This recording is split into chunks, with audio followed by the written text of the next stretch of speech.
Le navire MV Ondius navigue actuellement au cœur d'une alerte sanitaire mondiale. À bord de cette croisière partie d'Ushuaia en Argentine, plusieurs passagers ont développé une maladie respiratoire aiguë. Selon l'Organisation mondiale de la santé, 8 cas ont été signalés jusqu'à présent, dont 3 décès. 5 infections ont déjà été confirmées comme étant liées à un hantavirus. Les victimes sont un couple néerlandais et une ressortissante allemande.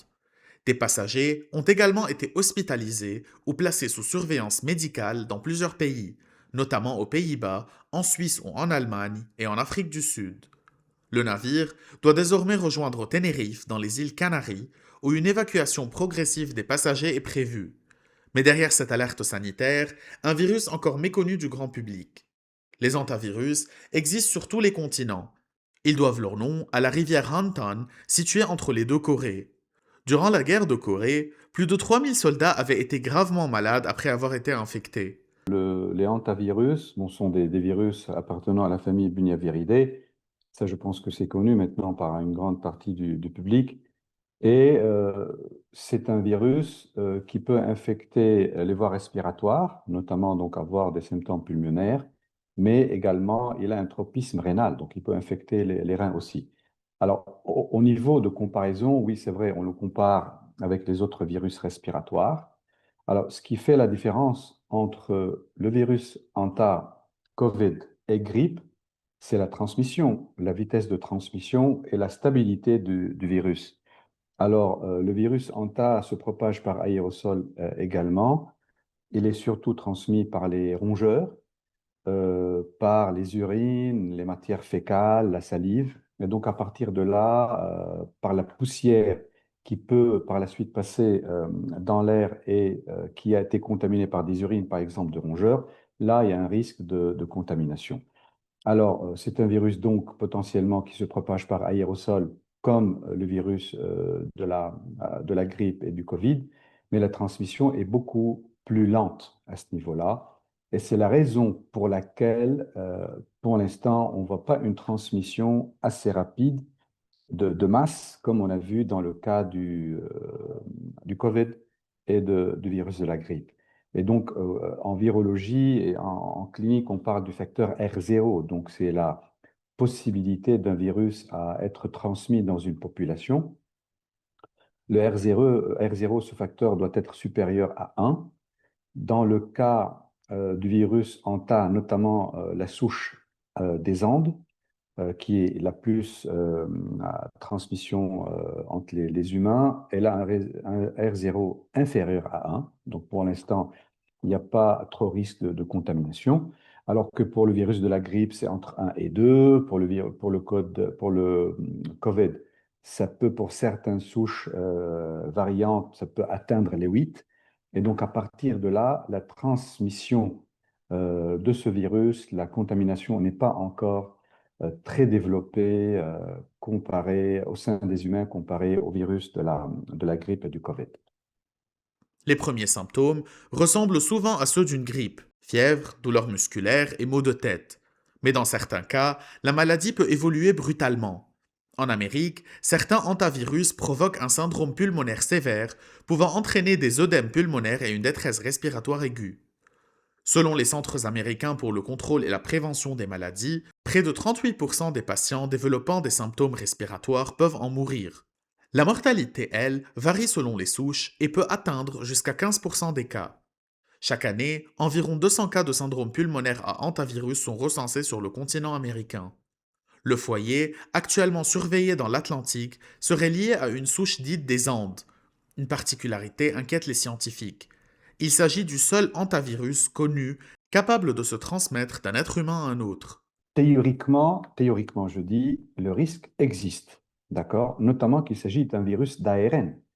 Et les virus d'ARN, ils ont un taux de mutation assez élevé et donc la production de souches variantes assez élevée, comparé aux d'autres types de virus comme le virus ADN. Et le hantavirus est un virus ARN. ARN négatif, mais bon, reste quand même qu'il a un fort potentiel de mutation. C'est un virus également segmenté. Là aussi, on peut avoir des échanges de fragments entre les segments et donc à partir de là, émerger des souches variantes. Donc, Donc, théoriquement, comme tout virus ARN, il a cette capacité d'avoir un grand nombre de mutations et donc cet aspect de mutation peut conduire justement à l'arrivée de nouvelles souches.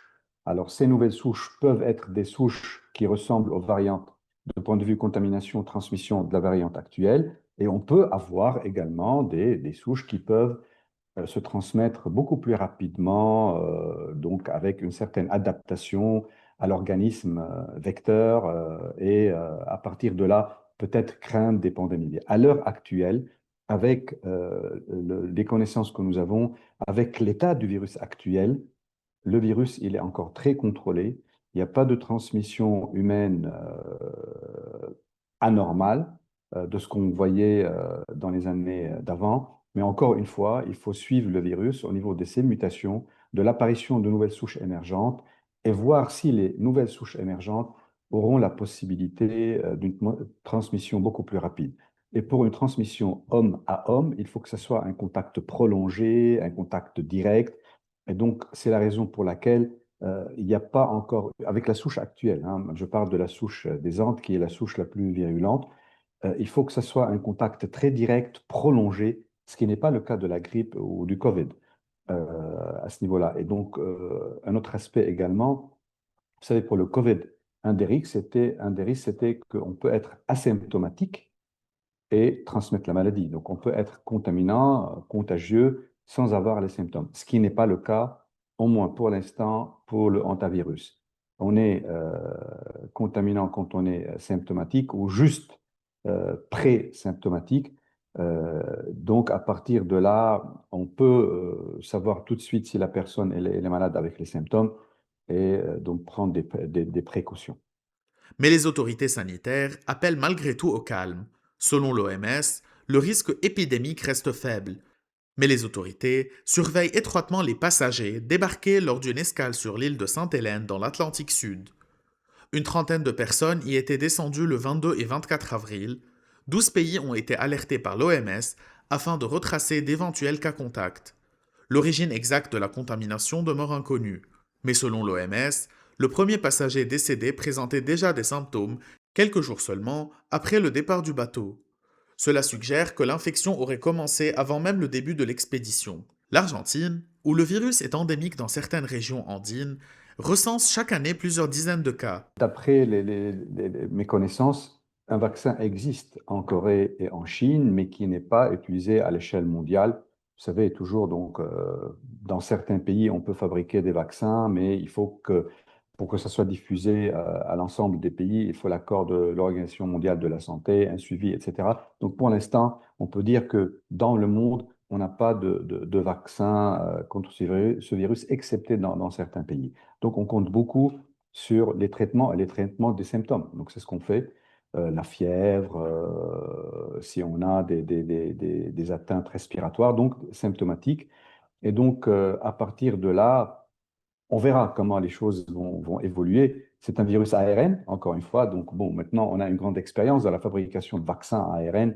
Donc, bon, si jamais il y aura des soucis à l'échelle mondiale, on pourra rapidement penser à préparer des vaccins de type ARN et donc à partir de là, contrôler l'infection. Mais au jour d'aujourd'hui, on n'a pas encore trop d'inquiétude, étant donné que la transmission homme à homme est très faible, que les facteurs de virulence de ce virus sont également, pour la transmission, sont faibles.